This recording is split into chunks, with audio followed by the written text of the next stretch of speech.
Welcome to iPad Pros, the show all about using your iPad to be productive and get work done. I'm Tim Chaten, host of the show. I've always been enamored with handwriting because I had back in the day. I'm not sure how many of your listeners will remember this, but I had a Newton, the Newton message pad that Apple first came out with, and that was a personal digital assistant. Dribble has been very successful for me, and that was a huge improvement when that came. Welcome back to another episode of iPad Pros. On this episode, I'm joined by my old co-host of the iPad Possibilities podcast. That was the very first podcast I did back from 2010 to 2011. John currently uses the iPad these days for fiction writing, off-road GPS driving, and photo editing. We also discuss his history with the iPad, iPadOS 15, and his experiences upgrading from the iPad mini 5th generation to the XDR iPad Pro. Before we dive into that discussion, I want to share officially on the podcast that you can now subscribe to iPad Pros in Apple Podcasts for $5.99 a month or $59.99 a year. This provides you early access to the episodes plus monthly releases of the iPad Possibilities podcast Director's Cut, iPad Historia, and iPad Ponderings. All of these bonus shows will drop the first week of every month. Sadly, Apple Podcasts doesn't offer any individual show options, so it is currently only this bundle that Apple calls channels. But if you do want this content, it is the cheapest way to get access to everything. Just open up the Apple Podcast app and search for iPad Pros to find the show and subscribe. For an even better experience, you can also support the podcast at patreon.com/iPadPros. The Patreon has the benefit of being the only service that will let me offer embedded chapter markers in the MP3s. It also has more granular options with what level you'd like to support the show at. You can also put the RSS feed from the Patreon in any podcast client. So if you're a fan of Overcast or Downcast or another app, this is the way to go. Get episodes early with chapter markers for as little as $1.30 a month over patreon.com/iPadPros. Finally, if you haven't left a review yet, I'd really appreciate a few minutes of your time if you could just open up the Apple Podcast app to leave a review. These reviews really help Apple's algorithms to show this podcast more in search, helping others discover the show. My sincere thanks to everyone that has left a review or support the podcast on Patreon or by subscribing in Apple Podcasts. With that, here's my interview with John. Enjoy. Hi, John. Welcome to the podcast. Thank you, Tim. Long time since we've done one of these. Yeah, it's good hearing your voice again. It's been probably about 10 years or so, 2011. I'm not sure, maybe a little bit after that. But yeah, we used to do the iPad Possibilities podcast back in the day when the iPad was a youngin', only a year or two old. And the Patreon supporters and the Apple Podcast subscribers can get access to releasing those episodes as a re-release now. And this voice will sound familiar to you. So, it's been a while. The iPad has evolved quite a bit since then. We now have much better keyboards on the iPad. So first off, I just want to ask, what's your evolution been for the iPad? You know, since that original model, and I forget if the iPad 2 had been around when we were podcasting. I think probably. But what models have you upgrade between, and how's your kind of usage shifted over the years from the iPad to the Mac and that whole kind of story?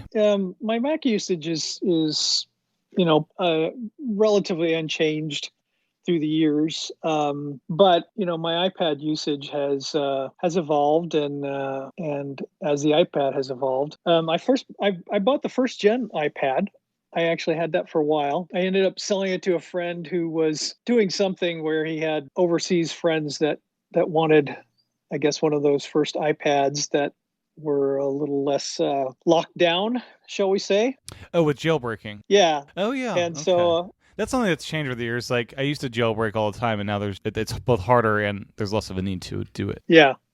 So I ended up buying I think it's a 4th gen iPad, iPad 4. The first Lightning model. Yeah. Which I still have. I actually use it as a digital photo frame. Oh, wow. It's still, I guess you're plugged in most of the time for the battery at this point. Yeah. It's the battery still runs a while, but I keep it plugged in most of the time. Yeah, the original OSs had a little photo frame button on it, if everyone remembers that. Yeah, and there are some apps that allow it to be used as a photo frame that are a little bit better than the original Right. Yeah. iPhoto. Yeah. So and then from there I went to the first generation iPad Pro, 12.9 inch, Okay. which I loved it. It was great. Was bigger, allowed me to use it more for writing. I do fiction writing. I ended up giving it to my sister primarily because I needed something smaller. I needed something smaller because I was looking at using GPS in my off-road truck for mapping, and the 12.9 was just too big to Especially attach to the the dashboard. bezels there on that thing, it added even more to it. Yeah. Something that I kind of don't use it as much for these days, but the early days of the iPad especially, I did use the GPS radios in those 3G iPads all the time, because those are the heydays of TomTom having like great apps for iPad. And what do you use for like turn by turn on the iPad these days? I use Gaia. Okay. Gaia GPS. Primarily, I mean, they have turn by turn, but they also have a lot of trails and stuff for off-roading. Okay, gotcha. Yeah. Yeah. So that's what I use it for now, along with other things. I like Bluetooth apps for the refrigerator I have in my off-road truck, and some of the battery monitors and stuff like that are Bluetooth enabled. So I use those apps. So you have a smart refrigerator? Is that a thing? Well, it's not a smart refrigerator. It's a Dometic refrigerator that has you can turn on Bluetooth for it to give you stats about what temperature it's at and what power it's drawing, that type of thing. Are you able to adjust the coldness over the Bluetooth, or is it just a read-only kind of thing? No, you can make some adjustments. Yeah. Okay, that's pretty cool. And so you sold the 12.9. I had that one. It was didn't sell it. You gave it away. I actually gave it away. Yeah. Which I kind of regretted. Because the mini is great. I still have the mini. I gave it away right around the time the 5th gen mini came out. Okay, so you went from that to the mini rather than the 10.5 inch when that came out. Okay. Yeah. And so and I gave away my 1st gen Apple Pencil. Naturally. But and picked up the Logitech Crayon. Okay. Just because it was cheaper, and that works okay. But the screen is so small to try to do anything much with handwriting. I've always been enamored with handwriting because I had back in the day. I'm not sure how many of your listeners will remember this, but I had a Newton, the Newton message pad that Apple first came out with, and that was a personal digital assistant. PDA, yeah. Remember us talking about, I think it was FatPad or something for iPad back in the original early days or something? Yeah. And so I've always, liked a device, wanted a device that I could write on, and never been happy with the things that show up on the Windows side of things. Has Scribble been successful for you? That seems like yanked right out of the Newton almost. Yeah, it is. Scribble has been very successful for me, and that was a huge improvement when that came. And so I was able to use the mini more for some handwriting stuff, but still found the screen size to be rather limited as to what I can do with it. Very happy to say that I'm now have a 2021 12.9 inch, which I'm loving. It's certainly a huge improvement over my 1st gen. I know a lot of people say, oh, well, it's no huge improvement over the 2020 or the 2018. But for those of us who didn't have either of those, it's a great iPad. Yeah, besides the form factor improvements, you're also getting like ProMotion for the first time, the wide color gamut. You're of course getting the XDR display, the RAM editions. Like, it's a big upgrade because the 2nd gen iPad Pro was a huge upgrade over the first with all the screen tech advancements, and then we got the form factor changes now. With this gen, you have the internal stuff and Thunderbolt and the awesome screen in that thing. Right. Yeah, so it's a huge jump. Magic Keyboard with it, Apple Pencil? Both, yep. And I'm loving the Magic Keyboard. Space Gray keyboard? Where'd you go white? Okay, yeah. No, I didn't go white. Go white. Takes a lot of guts to go white on that keyboard, I think. Yeah, well, some of the things, I mentioned before that I have used my iPads for fiction writing and going back to a big screen and a big keyboard, although I did use a regular, the Apple keyboard, Bluetooth keyboard with the mini on occasion, but it just still was a little small to really do much of the way of writing, and I often just revert back to the MacBook. Now with the Magic Keyboard, writing is a whole new thing with split screen and all these other things that really work so well with the larger screen. Yeah, I imagine the Mini doesn't do split screen nearly as well, like two little iPhones next to each other.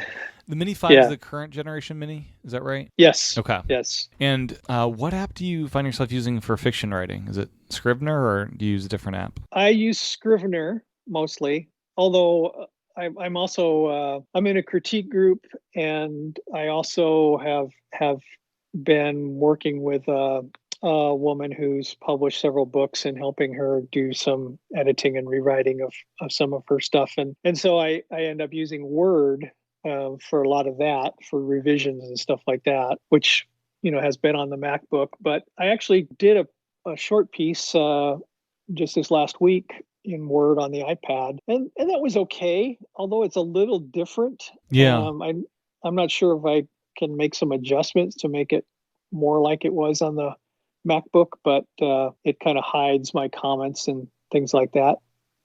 Doesn't hold them open in the right-hand column like it does on the MacBook. And apparently that happens when I send the piece off to other people too, is that the comments are hidden until you select each one. Yeah. So now, is this the first time you've used a trackpad with your iPad, or did you use it with the Mini with an external trackpad? I do have a trackpad, the Apple trackpad that I think I used once or twice. Yeah.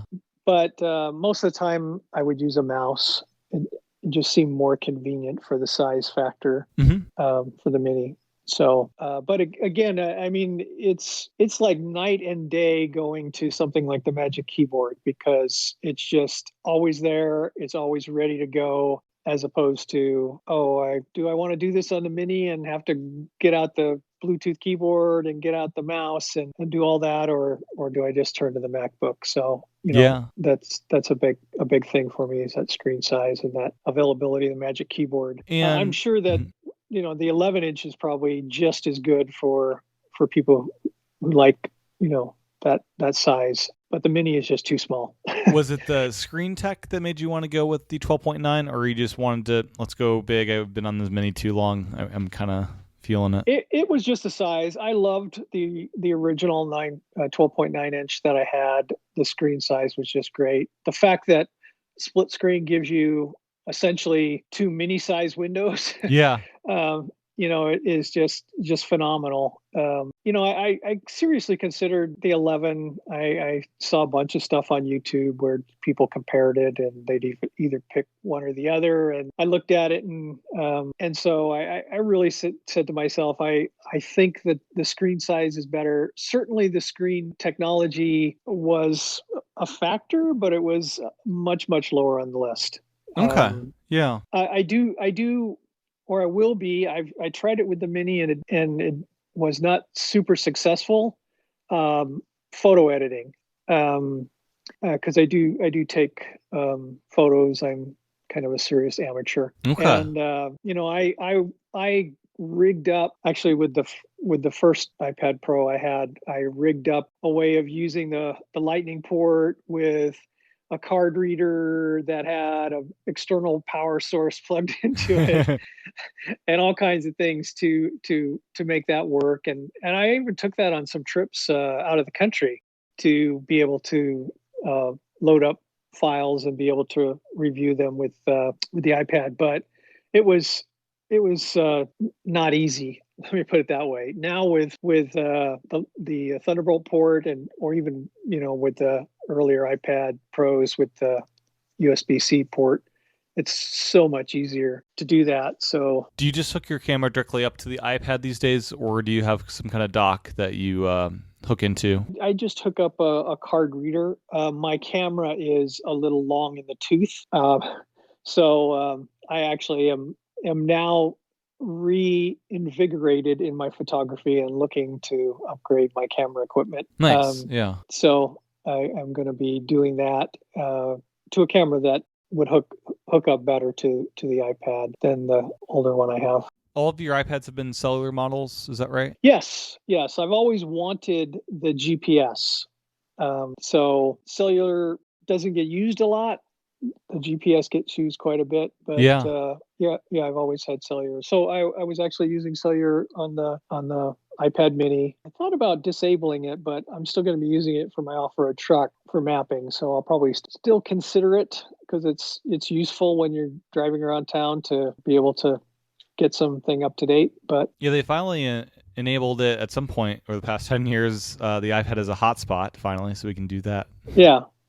And the battery's a bit bigger than the iPhone. And but I got the cellular on the new one, and actually the rebates. I'm not even sure if they're still doing it, but it seemed like AT&T, Verizon, and Sprint were all doing some kind of rebate. Yeah, that's killer. It's basically free, almost free upgrade, and they're doing the rebates on the lower cost iPad. So the $329 iPad, there's the same $200 rebate on a $129 upgrade, which is just free money at that point. So it's great. Yeah. They've slowly been increasing the price of cellulars from like $129 to $150. Now it's $200. So they've been increasing it. So it's good that we got a rebate this time around. Yeah, it's these iPads are getting to be expensive, but they're just such great devices. They really are. Yeah, I just enjoy working on it so much. 10 years ago, if I told you, Apple's going to add trackpad support, and a lot of people may actually say the trackpad works better than it does on the Mac with it adapting to the app it's in. Would you have thought I was a bit crazy saying that? Yeah, I would have. It seemed like the keyboard was an afterthought back then. Yeah. Because it was basically designed for the other. I think it was designed for the iPad that had 2 dock ports on it that we'd never got. Mm-hmm. Yeah. And so, it did seem like kind of an afterthought. So to actually see that the keyboard was, part and parcel of the experience, and as well as a trackpad. Yeah, I kind of would have said, not likely, Tim. Yeah. And I would have been wrong. So. Yeah. How's it changed like how you use the iPad? Are you hooking up to external displays at all? Are you text editing is probably easier? Like what kind of visible changes has it seen for you? Well, the text editing is much better. Having the ability to use finger, Apple Pencil, and keyboard kind of interchangeably is super great. So I mean it really fulfills kind of the potential of this kind of easy to use device in so many different ways. Yeah, and so you mentioned fiction writing. How else are you using the iPad these days? What other things are you doing with it? And like, is it your primary computer? You mentioned you have a Mac as well. Like, what role does it serve in your life these days? Yeah, it's I wouldn't say it's my primary computer, at least not yet. I'm moving from the Mini. Which I still find myself picking up at different times to, use for entertainment purposes. Yeah. But I'm moving more and more to getting used to having the big iPad to use. I still, when I'm sitting at my desk, of course, I have a work computer sitting at my desk. I have my MacBook Pro there. And so, I turn to that a number of times, but now I find myself turning to the other side of the desk where the iPad is and using that a whole lot more. I suspect within the next 6 months, it will be the primary computing device I use for my own stuff, but particularly as I do more with photography. And, it's just the screen is so great and it's so intuitive to be able to do like editing with the pencil. I also find myself doing a lot more things like diagramming and flowcharts and things like that for work. I can't take what I did and take it to work, but what I can do is I can put ideas and notes down on it that I can then refer to, when I'm doing something for work. Are you using OmniGraffle or just a more simple app to sketch those ideas out? Well, I had been using OmniGraffle a great deal, but recently with pencil support, I find myself using a lot of times something like Nebo or even Apple Notes just because they have so much more power to jot down some kind of readable diagram or something. Yeah. Any other like favorite apps that you want to mention, kind of bring up right now? Well, although most people are big onto things like Lightroom, I still haven't moved to Lightroom. So I use like Infinity Photo, I use On1 Photo, and Luminar are three different photo apps that I use and switch between a lot of times. They're all great apps. So I'd say those were big things. Does your photo library for the stuff you take with your kind of fancy older camera, do they live in the iCloud photo library, or do you have kind of a separate file system or some kind of management app for those that are kind of separate from your personal photos? Well, I have them actually in an external SSD that I have been plugging into my MacBook. Yeah. Which now I am going to start plugging into my iPad. So the photos live there. I actually got a 1 terabyte iPad Pro, so I'm going to, at least when I travel, have a lot of ability to store stuff on the iPad itself. Right. Yeah. So yeah, and it's going to be wonderful actually to be able to do that. Yeah, and if you did use the Photos app at all for some of the stuff, I don't know, you can now like edit the metadata to add GPS coordinates and stuff to the photos. I'm not sure if part of your editing workflow does that part for you in any of the apps that you use for that. Yeah, some of them do, and certainly that's also something else I'm looking forward to. And getting a newer camera is something that will connect Bluetooth to my phone and get the GPS from my phone, so it'll be there from the start. Oh, nice. Yeah. Yeah. For the fiction writing, have you gone all the way with like exporting it like as an EPUB and publishing it and doing that from the iPad, or is it kind of just for personal a hobby type thing? I haven't published yet. I certainly have played around with exporting an EPUB, but not an entire manuscript yet, just some chapters. So that's on the horizon for me. Is I'm working on finishing a second novel that I'm hoping is good enough that I feel I can publish it. Yeah, I'm curious like the workflows on that these days. I know back 10 years ago, iBooks Author was the tool I used because that was just so dead simple. Now that's kind of dead. We have Pages, which does simpler books, which is probably more appropriate for what you're doing. And I believe you can upload directly from there to the iBooks store. I'm not quite sure the whole workflow end of publishing these days. Yeah, I need to get into that. I have watched some YouTubes and done a little research on that. And there's a number of apps that you can use to get you there, but there's actually one app that name escapes me at the moment that is a little pricey, but it does such a marvelous job that it's probably worth it if I actually think I'm going to have several novels to get paid to offset the cost of the app. Yeah. Are there any apps on iPad that don't exist that you kind of wish existed? Apps that you still need to go back to your Mac for, or are you just kind of still transitioning to iPad just because you've been on the Mini so long you don't have kind of the infrastructure of apps yet built up for you? Well, I'm looking forward to trying some of the apps that allow you to do video on the iPad. Is it Luminar? LumaFusion is the big one. LumaFusion. Yeah, that's getting some big updates this summer. They're going to have like multicam editing pretty soon, editing from external drives, a lot of good stuff this summer.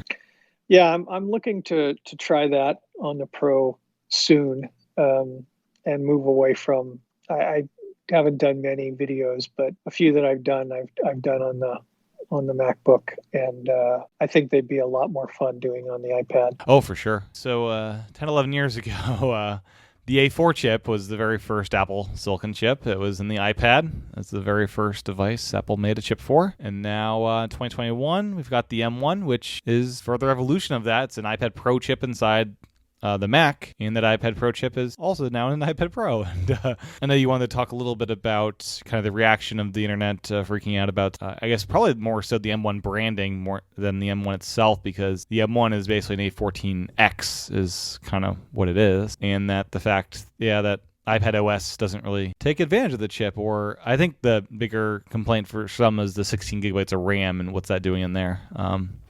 Right. Well, being somebody who didn't have an iPad when the 2021 was announced, didn't have an iPad Pro, I should say, and had experienced an iPad Pro, so knew I wanted to get back into an iPad Pro. I'd actually been thinking about it for probably 6 months before the announcement, and I almost bought the 2020 a couple times, but I told myself to hold off, and I'm glad I did. But to have somebody on the internet start to talk about, oh well, I'm so disappointed in the announcement because the iPad doesn't now allow you to fly to the moon. It was just like these tech, so many of these tech reviewers on YouTube were like are so spoiled. There were one or two of them that actually admitted that's where they were coming from, but they were so spoiled. It's like, oh well, I do it and it's no faster than my 2020 or even my 2018. And it's like, yeah, but you have those. That doesn't mean that the new device isn't, at least as good as you thought that one was. It's actually better. It's just not that much better. And, they would advise people, not to get the 2021. And granted, I mean, if money was tight and you wanted to get 2018 model that was, less discounted because it was used or something, more power to you, get what you can. But I look at this thing and I say, there was no way I would have bought an earlier model for hundreds of dollars less because it's old tech.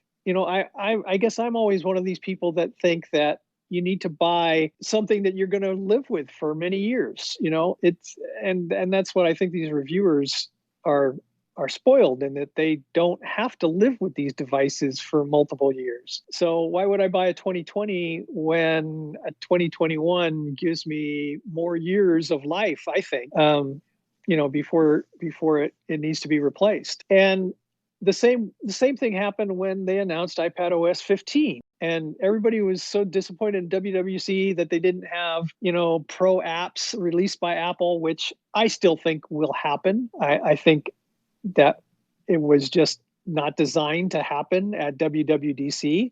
I think they want to get iPadOS 15 out there for a while and then look at releasing other apps to take advantage of it. But, there were several things rumored that didn't come out that I would have been very happy for, but it's still a good update. There's still many good things about it. And yet, you had all these people, oh, I didn't get this, I didn't get that, it's like, you're spoiled. You're just spoiled. Yeah. And remind everyone it was a pandemic year of building these software updates entirely from home. Yeah, really. And it kind of reminds me of, so the Air 2 was released October of 2014, and it had 2 gigabytes of RAM in that thing. That was up from the 1 gigabyte before. We were saying, what are they going to use all that RAM for? That's way too much RAM. You don't need that much. And then I think that was the first device that a little bit under a year later, in that following fall, would have the first iteration of multitasking that launched with the iPad Pros. So that was like the first non-iPad Pro that could handle that stuff. And it's also still some 7 years later supported by iPadOS 15. So I say this 16 gigabyte iPad Pro, and even the 8 gigabyte, has at least 10 years of headroom in it to run well into the next decade. Yeah, absolutely. And I think in 3 or 4 years, we may find that, the newest iPadOS will run on these older iPads, but to use these features, you need 16 gigabytes of RAM.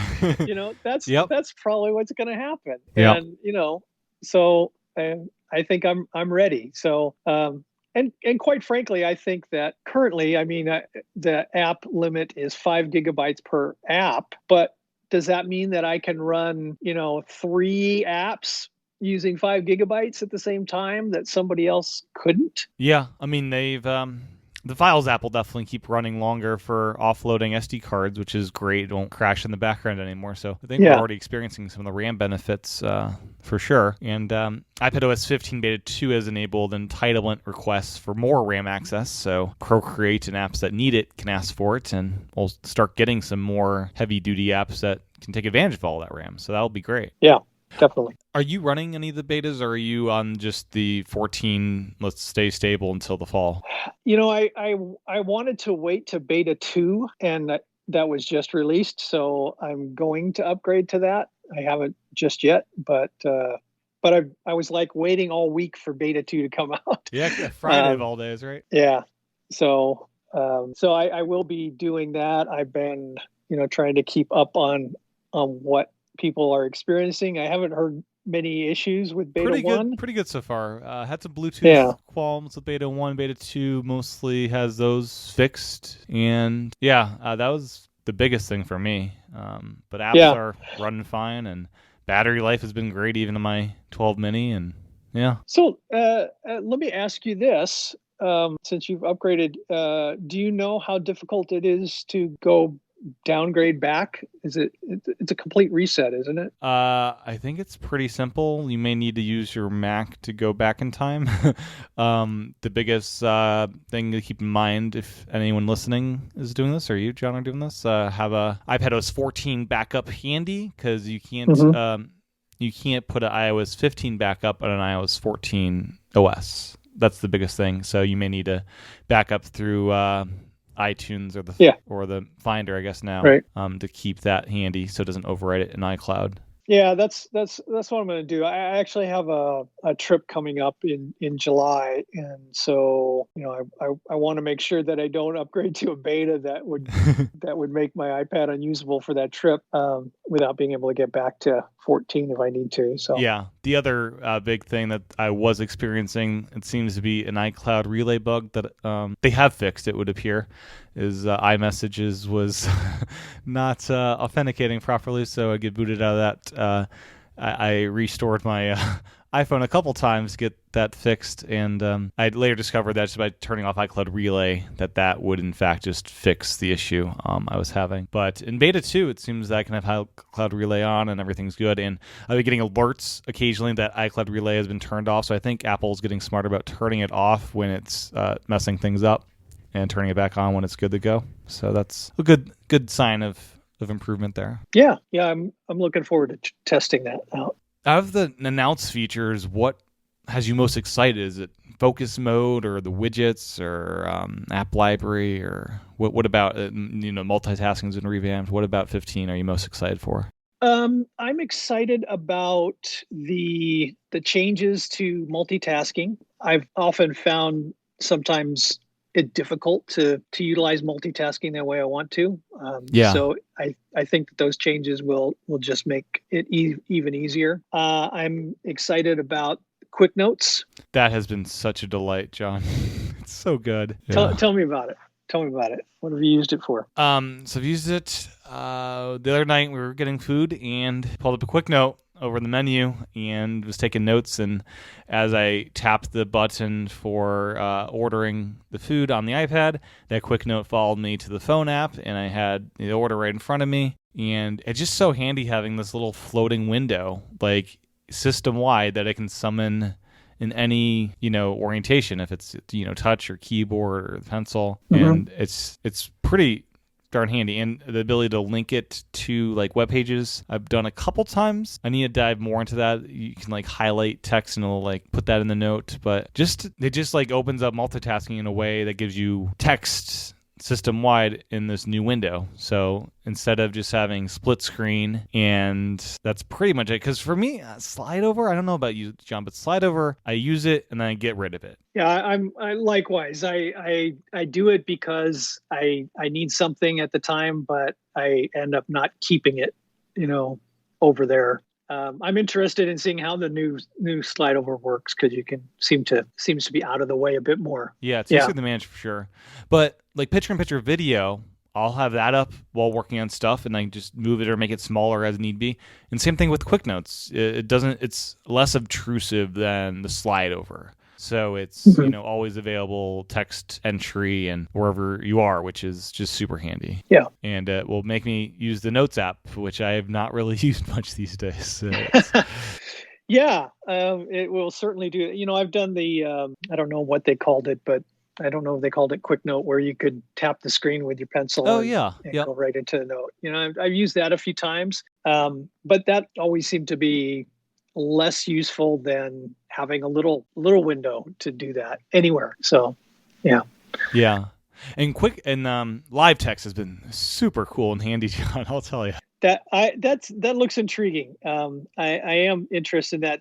There's been many times when I've done international travel or something where I wish I could figure out how to understand what that word is that I can take a picture of, but I can't. Like when I've been to China, it's like there's no way I can figure out how to enter those characters to get a dictionary definition of what that word is. Yeah. But now it's like, well, I can just pick it out of the picture I take, and it'll allow me to look it up. So yeah, and anywhere that has a text field, how you can long press and it'll be like copy, select, and now there's just text from camera, system-wide, any text field. So like I was scratching off an old gift card I forgot to enter, and I just used that to grab the numbers, and boom, they were correct and in there. And it's just it's enabled me to find photos that were like I thought long lost. Like I was trying to find publication dates of our old iPad Possibilities episodes. I remember me taking screenshots of Stitcher, who used to have those dates publicly available, and they've updated their website, so they're kind of hidden now with just month dates. So I was able to search an episode title of one of our old shows, and it pulled up the screenshots that I had looked for probably 30 minutes to 40 minutes looking through the screenshots section of my photo library, and I couldn't find them, and just Spotlight found them because of live text. It kind of blows my mind. That's great. Yeah. That is great. Yeah, I'm looking forward to trying out that. I'm also looking forward to doing more with widgets. I enjoy them on my phone, but not having them limited to the first screen should be a lot of fun. I'm curious what developers do with that this fall, because dashboard apps will now be more of a thing, I think, with these large-scale widgets. I think that will expand beyond what widgets have been in the smaller size classes. Yeah, I'm actually interested to see what some people will do. I mentioned using my Mini in my off-road truck. It would be useful to not take up the full screen with one of these apps to monitor, my batteries or something like that, but that I could put them in a widget or something and have multiple of them on the screen and kind of create my own custom dashboard. Do you notice your Bluetooth fridge integrate with the batteries widget currently on iOS 14? It does not. Okay, it's only Apple devices mostly. Yeah. Okay. Yeah, I've actually tried to see if it would help me with some of my non-Apple headphones. And I know it doesn't really do that. But okay. I know the DualShock 4 gets thrown in there, so they must have some kind of special entitlement. And then, in the ability with focus mode, you'll be able to swap out these widget-filled home screens to be more appropriate to what you're doing at that given time. So that's going to be handy as well, so you can have more clean environment to work in. Yeah. Have you experienced much with the focus mode? Oh, it's fantastic. I've got a bunch of them set up already. I have one for podcasting, and it's already been super handy. So on my home screen for podcasting, I've got all the stuff I use for editing and publishing of the shows as well as recording. So I've got one that's a shortcut app icon, which is Skype/Drafts, and that'll open Skype and Drafts in split screen. Drafts is what I use. I paste in all my interview question notes there, and I have Skype to do the actual interview, and I've one for Files/Ferrite, so I can easily drag files into Ferrite to do the editing, and so I've got all the things there for podcasting, and then my phone, and I've got like a world clock kind of thing with different time zones there, and then while that's going on, my phone will update and show me on its home screen the Mac Tracker app, which I used already during this episode to look up the iPad Air 2's RAM capacity. And It has a couple of other reference apps that I may want to just hop into there for reference during a show as well. I've got focus modes enabled for sleeping, and that one on my phone will give me like dark noise widget. It'll give me Pazziz, the sleep app, and the music app, and just a couple other nighttime stuff. And so I've just been getting a lot of use out. I've got one for work that gives me things pertinent to work, nice big widgets. And I normally don't have the phone app anywhere visible on my iPhone, but now I do in certain focus modes, because actually will occasionally use it during certain times of the day, but it's never been something I've wanted on my home screen, and now it is. And yeah, I've got a bunch of them. I've got one for entertainment that's like video games and movies and stuff, and it's all about, yeah, so it's funny. The focus can even be like fun stuff where it's just like, I'm just going to have an entertainment focus mode where it's like, I don't care about the bothering as much as the custom home screens, Yeah, I look forward to trying out that as well. Yeah, and evidently the watch will sync with the little custom icons of focus mode. So currently, if you're using an old watch OS, as I am, it'll just show the do not disturb icon. But if you have a little gaming controller icon in your focus mode, that'll show up on the watch, and all the focus modes will just be there that you can switch between, which is cool. Okay, look forward to that. So if you've listened to the old episodes of iPad Possibilities, you may remember the It's On My Way app, and you used to do development work, I remember, back in the day. And I'm curious how your progression of that has been, and if the Swift Playgrounds update seems kind of interesting as a way to get into development for, newbie programmers. Yeah. Well, let me kind of bring you up to date. I had two partners, and we had a couple apps in the store, nothing earth-shattering or anything. Yeah. We did It's On My Way, which was one of the first apps that allowed you to navigate, from point A to point B and actually find things along the way. So actually, one of my partners came up with the idea when he was driving across town and needed to get ice cream for a party, and he didn't want to take it it was summer in Phoenix, and he didn't want to take it in his car the whole way. So he wanted to find a store that was close to where he was going that he could get the ice cream at. And so that's where the idea came up. And so, it was a good app at the time. That has since been in iOS 15. I'm not sure if it was there before, but they made it very easy to now add a stop and do category filtering, as well as, I believe, full out searching of the actual spot. So that has been Sherlocked at this point. Yeah. Well, and Google started doing not quite as good as we did, but yeah, something that I'm sure. Anyway, so we all kind of we continued with the business, but it's been de-emphasized. And actually, one of my partners passed away a little more than a year ago. Sorry.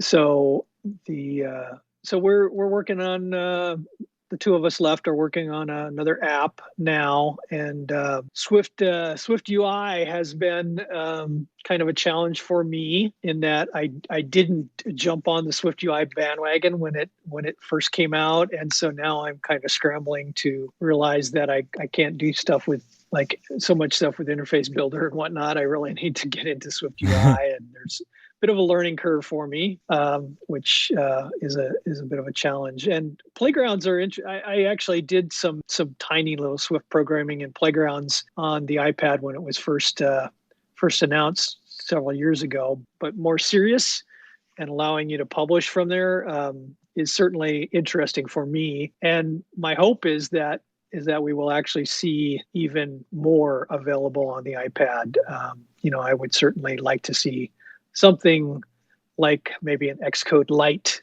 on the iPad, but Swift Playgrounds is a first step toward that. Yeah, and evidently you'll be able to integrate UIKit stuff within Swift Playgrounds itself through some kind of package that some developers figured out is going to be possible. I don't think it'll be Interface Builder within there, but if you are reliant on UIKit, I think there's going to be a way to put that in there, which is kind of cool. Yeah, my partner still likes to code in C, so he hasn't jumped into the Swift coding, so we Yeah. can't do everything on Swift Playgrounds. I don't believe we can Right. incorporate our C code into Swift Playgrounds, but I should say Objective C, it's not CC, it's Objective C. But yeah. Yeah, I've been going through the lessons and learning what I can of Swift, and the beta isn't out yet for building apps, but I figure let me go through all the lessons they have in there to see if I can get up to speed with some basic stuff. And I'm sure they'll probably have some new lessons when the update comes out to take it to the more reality-driven of, okay, this is like the fun stuff of the concepts, but I'm hopefully they'll have some lessons of let's take those concepts and make stuff real out of it. Yeah. Yeah, and I think certainly, again, the M1 chip and the capabilities of the iPad Pro should lead people to expect that we'll see much more development tools available. Yeah, and it's going to be really very cool because I've heard horror stories from some developers that Swift UI will have Xcode, at a standstill with some of these Intel Macs that just can't handle it. Like, it's a very processor intensive thing, and this Swift Playgrounds and live demonstrating and previewing of your app will be available on every iPad, even the lowest end one. I don't think it'll be a big intensive processor thing, so it makes coding available to a great number of more people out there. If you think about it, Swift Playgrounds and being able to actually create an executable application, as well as all of the capability that has been put into shortcuts, you really can do some incredible things on the iPad these days. And again, thinking back 10 or 11 years from when we were doing the iPad Possibilities podcast, it was like kind of almost unknown that you could do this kind of creative work and development work on the iPad itself. Yeah, it was even, I think at that time we were doing some creative stuff, but it was still had been targeted more at being a consuming device as opposed to a creation device. And we had iMovie and GarageBand, but it was very basic, kind of like this is what you want to do after you get home from your family vacation kind of stuff, rather than the higher end kind of creation. And iWork and Keynote, those were there from day one. They had that keyboard dock to kind of sell creation, but it was still very early days with the whole creation aspect of the iPad. Yeah, there's just so much now that can be done. It's truly a different world than it was when it was first started. That's for sure. Yeah, and Thunderbolt has really opened up. Just like I have the Thunderbolt dock now, and it's really cool having all these ports I can just plug into, and it's super reliable. On the USB-C, I had a like a lower end USB-C dock that was kind of just sketchy with like everything working properly, and now with Thunderbolts and having a little bit more better components within that, it seems to be much more of a reliable system to have ports on your iPad finally. Yeah. Did you do a lot of research before you got your Thunderbolt dock? Yes, I did. Many hours. I ended up with the OWC, their Thunderbolt 4 dock. So it is one of the few 4 docks out there, and most of them are back ordered. This one was back ordered, but it shipped rather quickly. So yeah, I need to bite the bullet and get one of those. I'd been thinking about getting one of those for my MacBook Pro, but didn't really have. I have I think 2 Thunderbolt drives, but for the most part, I have four Thunderbolt ports built in, so I kind of just kept using those. But now with the iPad, big Thunderbolt, it would be very advantageous to have a dock that I could plug more than one thing in and still retain, very fast speed, either from my USB C Gen 3.1 Gen 2 or whatever that gives pretty decent speeds, or an actual Thunderbolt drive. Yeah, one of the things I was running up against is I have Apple's Bluetooth Magic Keyboard 2 and Magic Trackpad 2, and on the USB-C dock, when I plugged them in wired, they were still only connecting through Bluetooth.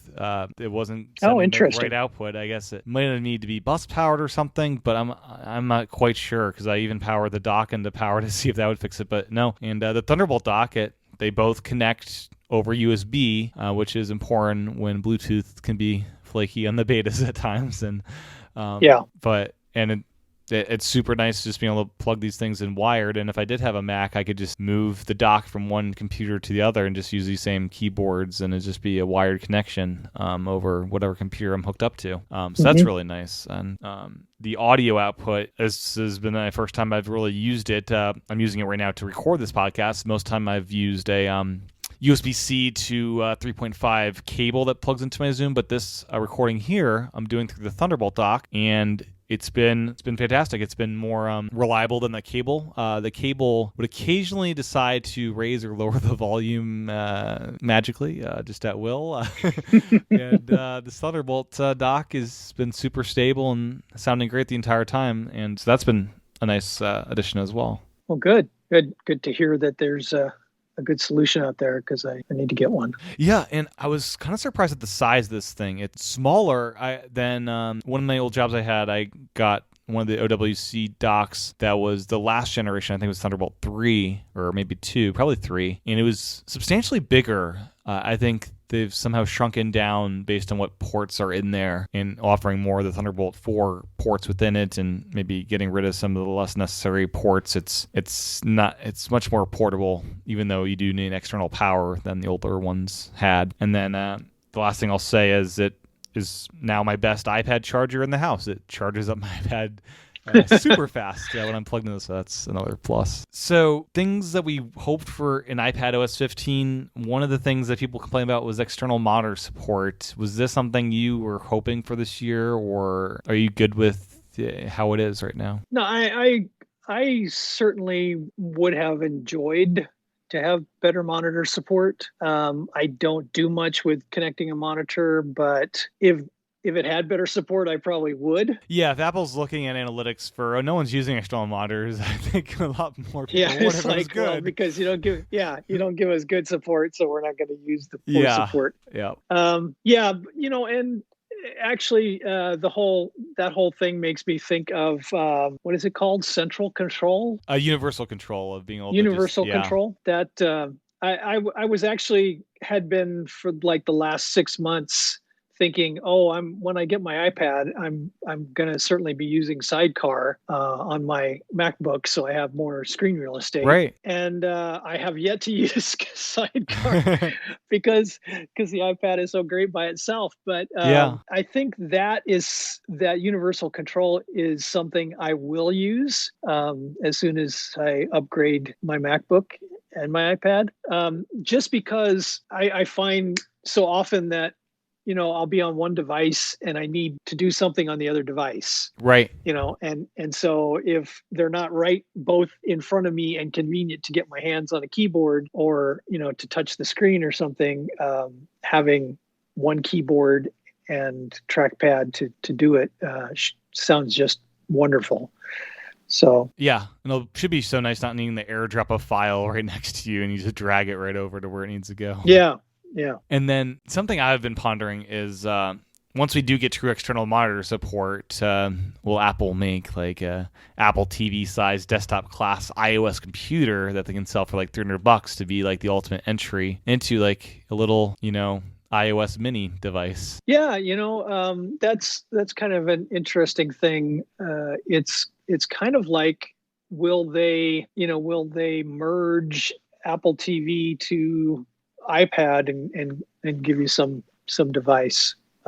That's an interesting concept. Yeah, wouldn't it be bizarre if they brought back like a front row for the iOS mini and you have front row running and you can also just use it as a desktop computer if you want to. Yeah, that actually is some interesting possibilities there. I could see that it'd be nice for people to buy, as you say, a fairly inexpensive kind of computer to do their work, particularly with some of these devices, video devices that Amazon and Google are doing and they seem to be marketing them to like older parents, like, hey kid, get your parents this so you can see them on video once a week or whatever. But if you gave them something that they could actually use other than for video, that would be an interesting device. Yeah, and in schools, these things would be like nearly indestructible, and like you could outfit an entire lab pretty cheaply that way. And Yeah. I don't know, it's kind of interesting to think about once they have external monitor support for iPad, what that means for the rest of the ecosystem. I was thinking also about the iPad Mini that they're talking about revamping to be more like the iPad Pros as far as form factor, and having that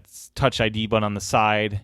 It'll then become, I think, the ultimate kind of clamshell iPad that you can then take on the go and use as a little tiny computer when you don't want it in clamshell mode. So yeah, there's a lot of new options that will bring when they actually do this monitor support in a good way. Yeah.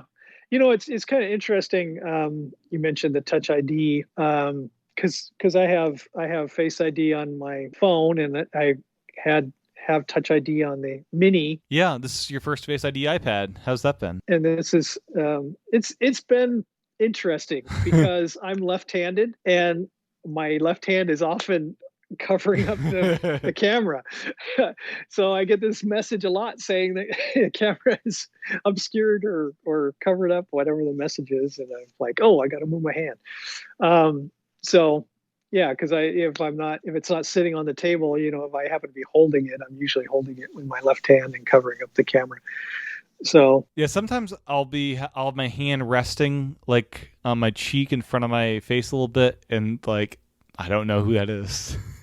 Yeah, it's something you would not do on an iPhone because you're just like holding it. But yeah, as you're relaxed and working, it's like, oh, move my hand out of the way. Yeah. And then what phone are you up to these days? What are you using? Oh, I have an XS Max. Okay. So I'm a couple generations old. Nice. I had a 6 plus, I guess they used to call them. Yeah. The bigger screen for forever until I finally upgraded to this, and I upgraded to this one like a few months before 11 was introduced. Yeah, I went from the 6 Plus to the original SE to the 12 Mini. So that was my trajectory there. Yeah, my wife has gone to the smaller ones. She's on the 11 Pro, which I think is that was much the smallest one of that generation. Yeah, yep. Yeah. I think it's even smaller than the current small one, right? It is. Yep.